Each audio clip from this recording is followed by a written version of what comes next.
Vatsim-panahy etiny pasteur Ratovelo Roger. Hivavaka sika tompoko, ry Andriamanitra rainay izy any an-danitro, Andriamanitra rainay amin'ny anaran'i Jesosy Kristy tomponay, ilay Andriamanitray, ilay tianay ary ilay mikarakara anay. Manantona anao ampanetreteny izay Jesosy, miompo mimpanahy amin'reto zanakao atao amin'ny sahany efim-piamemezona mba hideranao sy hame voninahitranao feno. Kasitraka anao ny amin'ny fitahinao ny fiainanay tsirairay aby, nanehoanao tokoa ny teninao fa zanakao asan'ny tananao dia nokarakarainao. Misaotra ny amin'ny maraina vaovao satria pirofo afi-tsapahitanana izany fa fitiavanao anay, anatonanay hanavaozanay ny fanoloran-tena tokoa, hanompo anao ary hanaraka ny sitraponao. Misaotra ny amin'ny fotoana izay mbola hitenenanao anay, ko dia mangataka amin'ny fanainao masina izay mba tefeo ny foamam-panahynay, mba hay handray tsara izay tena tiany teninao ambara aminay. Anitsy anay amin'izay lalakalehanay, afantaranay hatrany koa hoe hatraiza ny tena tokony izoranay amin'izao hazakazaka lehanay izao. Ny fonay sy ny sainay iray manontolo manko dia tsy mihevitra afa-tsy izay anay ihany, fa tsy mba mihevitra izay rehetra mba sitraponao. Androany ianao dia tiana-maritra anay indray Jesosy fa tsy mety raha tsy miankina aminao ny fiainanay iray manontolo. Dia tahio ny teny izay ambara, ho voninahitry ny anaranao. Amin'ny anaranao feno nangatana izany ry tomponay sy mpanjakanay. Alleluia, amen. Dia ampitombona amintsika mandrakariva hatrany ilay riavana ny fahasoavana mba ampiadalana avy amin'Andriamanitra iray sy Jesosy Kristy tompontsika. Ny bokin'ny Obolana enina ambin'ny folo andininy faharoapolo no andeha angalantsika vatsy izao maraina izao. Obolana enina ambin'ny folo andininy faharoapolo. Hovakiana amin'ny anaran'i Jesosy manao hoe: izay mandinika ny teny no ahita soa, ary izay matoky an'i Jehovah no sambatra. Amen. Samy mahatadidy any Namana isika riavana. Namana ilay lehilahy manana ny lazany, dia ilay mpitarika ny tafika Sirianina izany, ilay naompy teo amin'ny asany tanteraka, sady lehilahy mahery fo no mahalala-tsaina. Ny olana nefa dia izao, tratran'ny ampokany Namana, ary tozary nampangidy ny fahasambarany rehetra izany aretina izany. Ny boka mantsy ao amin'ny Baiboly dia aretina tsy haisitranina no sady mihomby hatrany, aretina ihany koa nefa maneho ny fahotana ka tsy mahazo mifangaroaro amin'ny maro izay tratrany. Fahotana ve? Dia ilay areti-panahy izay tsy mba mitsitsy na iza na iza. Isika rehetra dia samy mpanota avokoa satria ny soratra masina mihitsy dia milaza mazava tsara hoe eny an-danitro Jehovah miondrika mijery ny zanak'olombelona mba hizaha na misy endry mitady an'Andriamanitra, ary dia notohizany izany ka nilazany hoe samy efa nivily izy rehetra ka tonga vetaveta avokoa, tsy misy manao ny tsara na dia iray ary. Ary dia manambara izany fa mila fanasitrana tahaka ny Namana ny zanak'olombelona, manambara izany fa mila fanavaozana tahaka ny Namana ny zanak'olombelona. Ko andeha angejerentsika vetivety ny fomba nahasitrana ny Namana. Nanana mpanompo vavikely iray izay ny vadiny Namana, ary io mpanompo vavikely io no nitaona azy andeha hiaona amin'ny Elisa, lehilahin'Andriamanitra. Fantatry ilay vehivavy zazavavy manko fa mahery sy marina io Andriamanitra io, ka izany no raha tenenany tamin'ny Namana mba andehanany hamonjy an'izay Elisa izay. Ary eo indrindra riavana no riazana amintsika hoe raha te ho sitrana isika dia mila miaino an'Andriamanitra izay miteny amintsika amin'ny alalan'ny Baiboliny, miteny amintsika amin'ireny madinika ireny.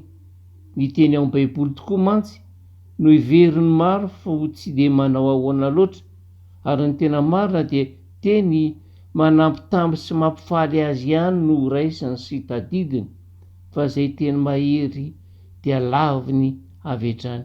Ary izay no mahatonga an'i Solomona ilaza eto ankehitriny hoe dinionareo aloha ny teny izay afafy, hevero katsakatsao tsara mihitsy ny teny izay ambara amintsika fa hita soa ianao. ary dia lasa namana niaraka tamin'ny fanomezana sarobidy maro izay iveriny omena ny Elisa, saingy tsy nandray an'izany Elisa. Tsy mba vidiana mantsy ny famonjena avy amin'Andriamanitra fa mamaim-poana. Tsarovy tsara fa tsy mba nandeha nitsenany namana Elisa fa nampitondra hafatra tamin'ny mpanompony ka ny ampilazany hoe mandehana mandro impito ao Jordana.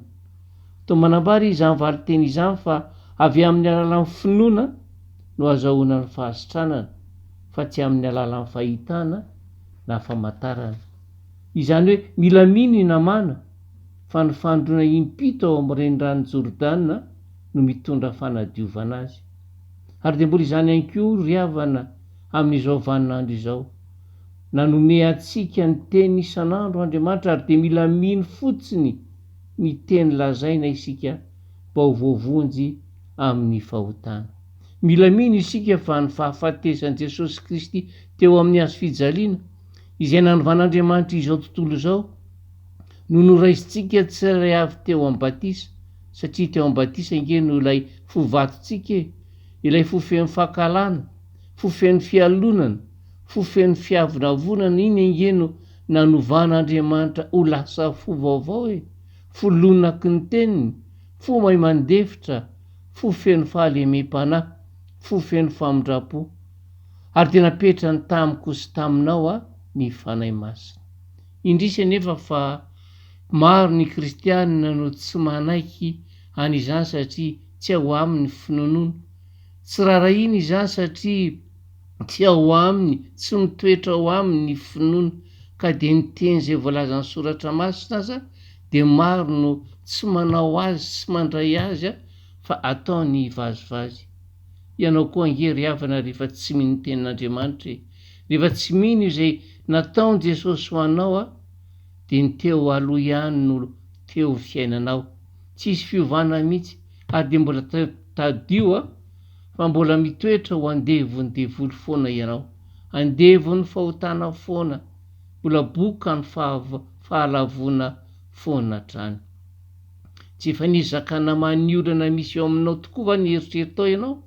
Niezaka nampiasa ny fahaizanao sy ny herinao rehetra mba hampialy izany adinao izany amin'ity anio ity misaotra an'Andriamanitra lehibe itsika fa mamerina anao amin'i Jesosy izao afatra izao, mamerina anao atoky an' Jesosy, ka tsy ho very fanantenana ianao na dia miatrika an'izany ady eto an-tany izany, fa efa azonao ny fandresena amin'ny fandraisanao ilay finoana fanantenana satria miaina miaraka amin'ny Tompo ianao. Ary izao anefa ry havana, tsy maintsy miala tamin'ny hevi-disony sy ny avinaviny ary ny fiheverany ny amin'izay fomba ahasitrana azy namana. Tsy maintsy manaiky ny tenin'ny Elisa izy, mandro impito fa tsy indray mandeha na indroa na intelo, ary eo amin'ny Jordana fa tsy eny amin'ny renirano hafa. Ry hava malalo amin'ny Tompo, sady sitrany namana no maivana ny fanahiny. Isika izay te hiaina an'izany fahafahana tanteraka izany ihany koa, aoka isika ala amin'ny hevintsika sy ny fomba fisainantsika ka ndray tsotra fotsiny ny tenin'Andriamanitra, andray ampinoana ilay tenin'Andriamanitra dia ilay teny sady mahasitrana no mamelona, andray fotsiny ampatsorana ny tenin'Andriamanitra. Va hoy ny teny voarakitra ao amin'ny bokin'ny Hebreo hoe raha tsy amin'ny finoana dia tsy misy azo atao ahazona sitraka aminy. Fa izay manatona an'Andriamanitra dia tsy maintsy mino fa misy izy, zato fambandrosoa izay mazoto mitady ady. Mety isy angamba na hoe lazainao foana fa ny finoana irery ihany no ampy havonjy, dia mbola misy te hanampy ihany koa any ambadika any ilaza hoe miala tsiny re ahy fa tsy mazavy izany fa dia tsotra loatra. Raha ny marina dia sady tena tsotra no tena sarotra ny mino. Inona moa no tsotra indrindra ho an'ny zaza mihoatra ny mitehaka eo an-tratrany reniny? Ary no ve tsy tsotra ny sy mandre ho azy ho an'ny tena ny teny izay tena sakaiza, ny mino ny teny lazainy? Mo ve sarotra ho an'ny olona rendrika ao anaty rano ny amikitra ny amin'ny tady izay atsipy hamonjena azy, ary dia tahaka izany ihany koa ny finoana. Mandeha ho azy toy ny fihetsika mitondra famonjena izay azon'ny olona rehetra atao. Amin'ny lafiny iray dia sarotra ny matoky izay tsy hita maso, ary tsy ara-dalàna ny matoky olon-kafa hitondra ny fiainany tena. Ary etsy an-daniny dia sarotra ary tena sarotra mihitsy ny tady famonjena raha tsy mahatsiaro tena ho tadin-domondoza. Arak'izany ny finoana dia toe-panahy izay manova tanteraka hatramin'ny fomba fisainana. Ary azontsika tarafina izany raha ny resaka namana izay nolazaina teo no jerena. Feno avinavina sy fireherehana manko namana, fa noho ny finoana izay tonga tao aminy dia niova tanteraka ny fomba fisainana, nanitry tena, nanaiky ny tenin'Andriamanitra. Ary izany fivavahana izany dia niteraka ny fandresen-dahatra roa. Voalohany ny fahatsiarovan-tena fa tsy misy dika ny fiainana, ary feno tsy fahombiazana aza raha tsy eo amin'Andriamanitra. Ary ny faharoa dia ny fiekena ny alebiazan'Andriamanitra sy ny fahamasinany ary ny fitiavany. Tonga ho azy ny finoana amin'izay, sady tsotra ary nefa sady mavesa-danja, satria fanapa-kevitra mahafaly sy tsy miverin-dalana mahasana ny fiainana manontolo. Sady tsotra ny finoana no mamaim-poana, saingy ny nanomezan'Andriamanitra ny zanany no sandany, dia ny nalorany Jesosy niainy teo amin'ny hazo-fijaliana, ary izany no sandany sy vidiny. Ary mila manaiky sy mandray an'izany isika ry havana, mila resy lahatra ny amin'izany isika, dia mitoetra ao anatsika ny finoana, ary dia miafara amin'ny fiovana tanteraka ny fomba fiainantsika sy eo amin'ny ho avintsika iray manontolo, satria matoky an'Andriamanitra isika ka dia ho sambatra mandrakizay. Koa dia ampitombo isan'andro hoe ny finoana ao an'Andriamanitra dia ho voavonjy ianao. Amen. Hivavaka isika ry havana. Mpisaotranao feno izay ry Jesosy tomponay sy mpanjakanay, noho ny amin'izany afatra napetraka ao aminay izany, satria mila mitaky finoana aminay tokoa ianao, finoana mba hametrahanay ny fitenanay tanteraka ao ambanin'ny zioganao, ao ambanin'ny fitantananao, ao ambanin'ny fahatsaranao. Misaotra betsaka Jesosy, ary izany no angatanay ny fanainao masina mba hitaizanay, hampitombo ny finoanay, satria raha ny herinay sy ny tanjakay dia tsy mahefa na inona izay. Ka dia mametraka ny tsirairay ambanin'ny elatrao ary vatsy nomenao entinay mamakivaky ny androandroany, ka na inona ka sainay atao, mila finoananao izay Jesosy, mba hivoaka mpandresy amin'izay rehetra tanterahanay.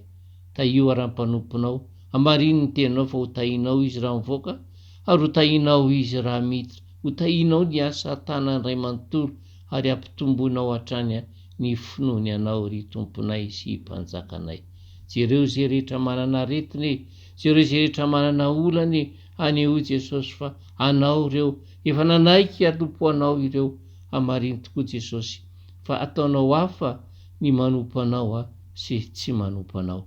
Dia mametraka ny tsirairay ambany elatrao amin'ny alalan'ny tsodrano izay tononao masina Jesosy, ka hitenenanao aminazy hoe hitahy ianao any aoka ombanao, hampamirapiratra ny tavako aminao ka nandratra anao, eny ametraka anao amin'ny fiainako iray manontolo, ka hiteneny aminao mandana ireo malalako, satria efa vita tompoka vatsy atao am-pelantanako ianao.